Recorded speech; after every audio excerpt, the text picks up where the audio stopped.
So money is more about mindset and philosophy than it is about math and numbers. Today I go over 3 easy steps that will help you avoid financial regret and instead reach financial independence.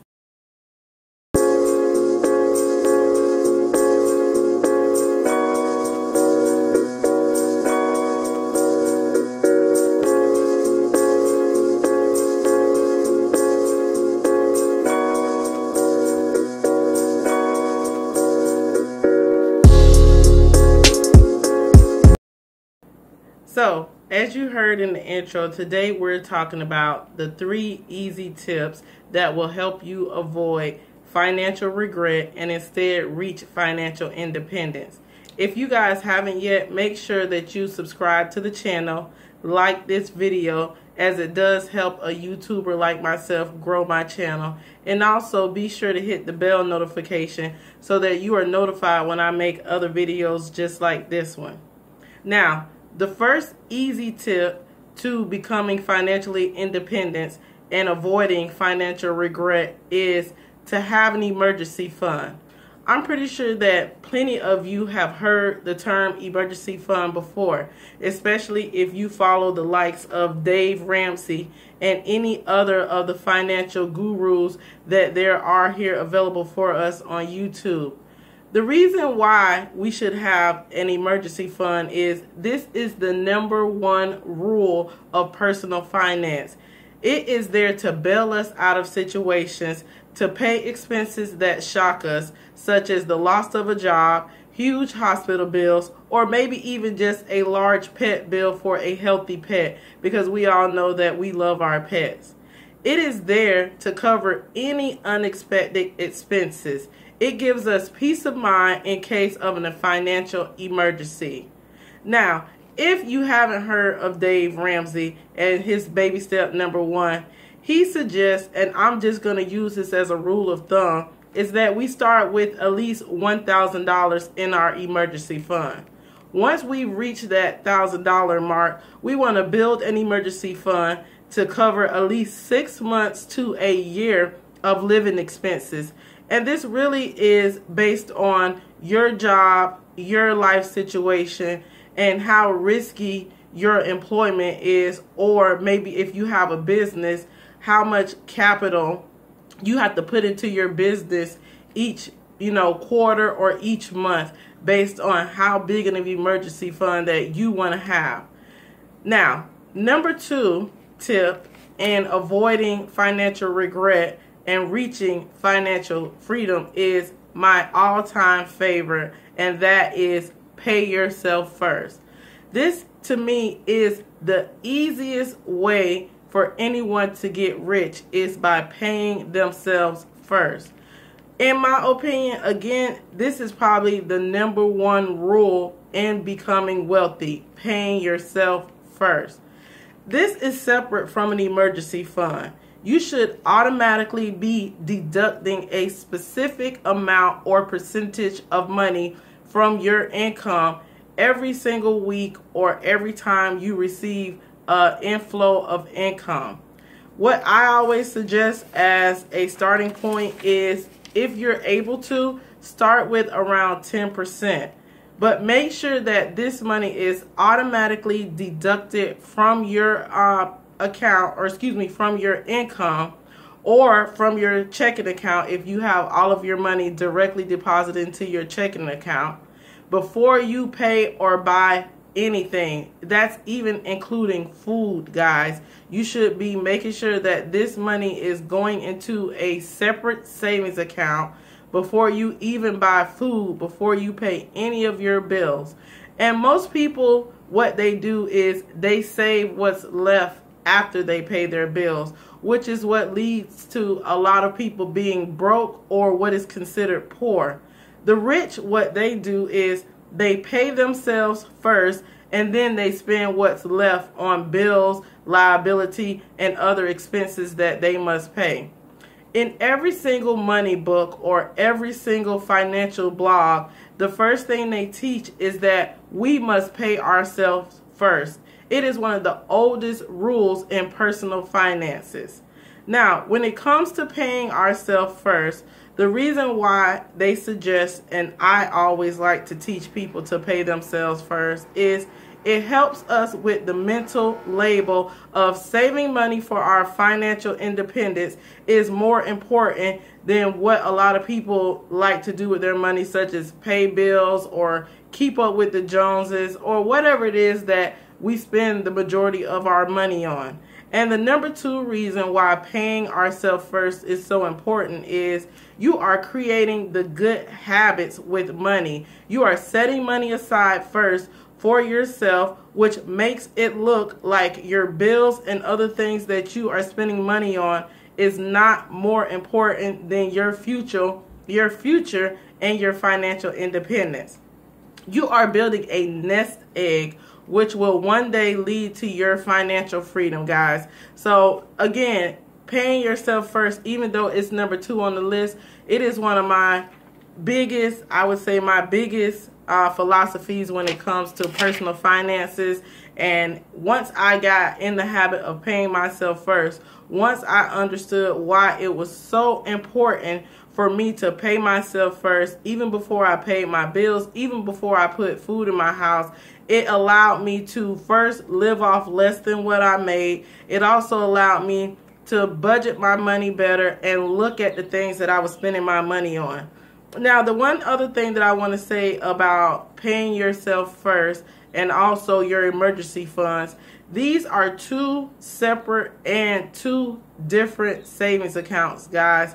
These accounts are for 2 different reasons. So you're not going to keep the money that you're saving for an emergency fund and the money that you're paying yourself first in the same account, and they are not for the same type of expenses, which I'm going to go over a little bit more in detail what you're going to use the money for that you're paying yourself first.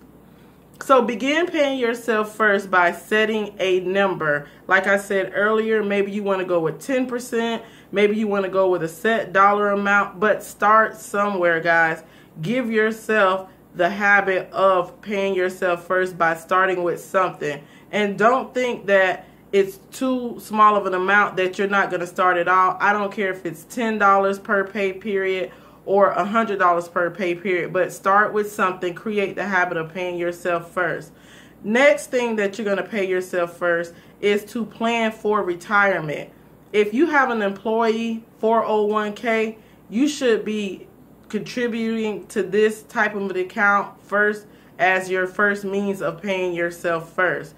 If you don't have an employee 401k or you've maxed out your employee 401k, then you should next start with a Roth IRA. And this account allows you to invest tax-free and for your money for your investments to grow tax-free, because these are after-tax dollars that you are investing in your IRA.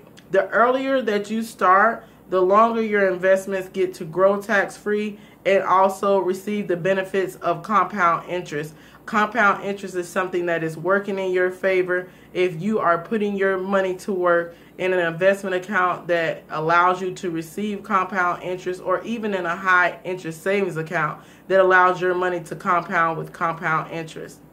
Now also, you can set other goals with the money that you pay yourself, such as to buy a house or to pay off a house, or maybe to pay for a wedding or honeymoon, or even if you're at that point in your life where you want to purchase a new car. These are all things that you can use the money that you're paying yourself for first to do. These are goals that you can set with that money based on where you are in your life and on your financial journey. So, the last but not least, again, make sure that both your emergency fund and the money that you're paying yourself is being automatically deducted into a high interest savings account. Make sure that these 2 accounts are separate. I always suggest that you open accounts at separate banks, which makes it harder for you to get to that money, and you have time to think about what you're doing before you start to spend that money. So, if you're struggling to find ways to save money, look for expenses that you can cut back on. And if you've cut back on all of your expenses, Reduce your spending, guys. A lot of times we're spending money on things that we really shouldn't be spending money on, or that we don't need to spend money on.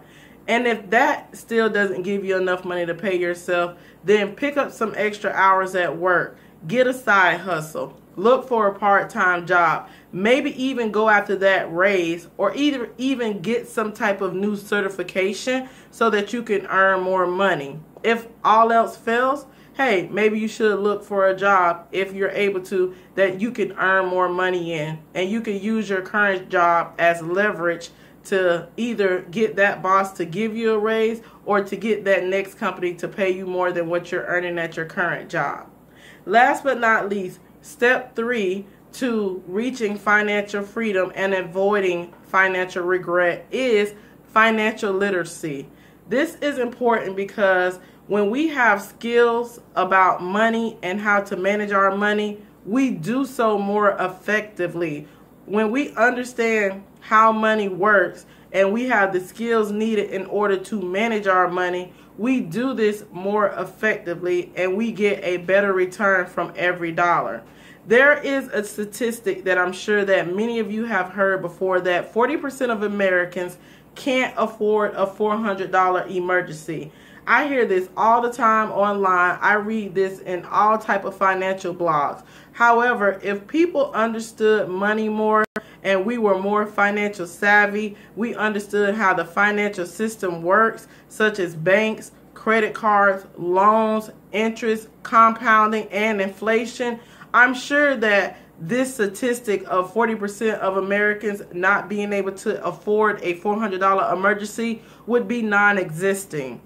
Last but not least, financial literacy teaches us to be efficient with our finances in a way to reach more goals with money and faster, such as things like paying off debt, or paying off our home, or not getting ourselves into unnecessary debt or what is considered bad debt. It also helps us to maximize our income no matter how much we earn. And if you want to become more financially literate, then you should read books. And I'm going to include a list of books that you can start with in the description below. Also, listen to financial podcasts, guys. Take courses, as well as there are so many online outlets or so many online resources that you can use to become more financially literate, such as YouTube, blogs, groups on Facebook, or social media accounts that you can follow in order to become more financially literate. So guys, those are my 3 easy tips. 1, have an emergency fund. 2, pay yourself first. And 3, gain that financial literacy needed in order for you to avoid financial regret and gain financial freedom. Now, I told you guys if you stuck around to the end of the video, I was going to give you guys a bonus tip. What I've learned is that our philosophy around money, as I said in the beginning of this video, our conversation, our language about money has a huge effect on how well we are with money, or how well our money is working for us. So some of my favorite philosophies around money outside of the pay yourself first is nobody cares more about your money than you do. Not your job, not your friends, nobody, guys. So if you're not doing what you need to do in order to gain financial freedom, be in early retirement or financial independence, then the government, the people at church, your friends, none of those people are worried about your financial well-being. That should be a priority on your list. Next is slow and steady wins the race. Guys, a lot of us overestimate how long it's going to take, let me just say that right. Most of us overestimate how fast we should get to our goals and underestimate how long it's going to take. Some of us want to become wealthy without going through the steps or the process that it's going to take to get us there. So just be sure to know that as long as you're doing everything that you can, you're maximizing your income, you're putting every dollar to work, and you're intentional about reaching your financial goals, you will get there sooner than later. Also, number three is to build wealth, we must spend less than we earn. Again, as I said before, you have to learn how to live off less than you make. You cannot consume every dime that you earn. I personally, it took me a while to get to this point. I started off with 10%, then I went to 25%, then I went to 30%, then to 40%, and now I am living off anywhere from, I would say, 60 to maybe even 40% of my income, guys. Or excuse me, I am saving 60% and living off 40% of my income. I wanted to make sure I got that correct. In one of my savings accounts, I am saving 50% of my income automatically. It's basically invisible to me. It comes out of my income as soon as I get paid, before I get to pay a bill, before I get to spend any money.